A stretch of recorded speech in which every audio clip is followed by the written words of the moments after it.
भाग्यवान हूँ जो यहाँ आया। अरे थांब, सुरुवातीपासून बघ ना। पहाटे पहाटे सूर्यदेवाला नमस्कार करून आम्ही महाराजांच्या दर्शनासाठी रायगडावर निघालो होतो। सगळ्यांच्या चेहऱ्यावर उत्साह आणि आनंद झळकत होता। 1.5 ते 2 तास प्रवास करून आम्ही मध्येच थांबलो ही मिसळ खायला।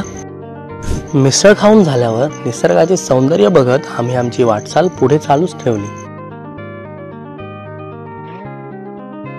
रस्ता एकदम छान पण धोकादायक होता, कारण पूर्ण रस्त्यात बारीक बारीक रेती टाकली होती।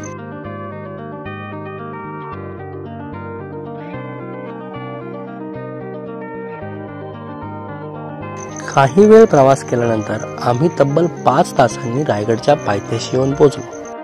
आमचा मुक्काम एकाच दिवसाचा असल्यामुळे आम्ही रोपवेने जायचे ठरवले।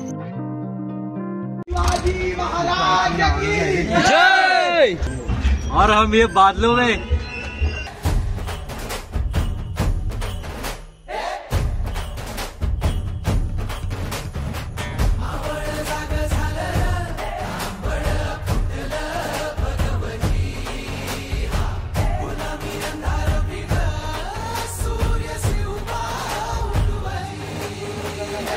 आणि मग आम्ही ह्या पावन भूमीमध्ये दाखल झालो।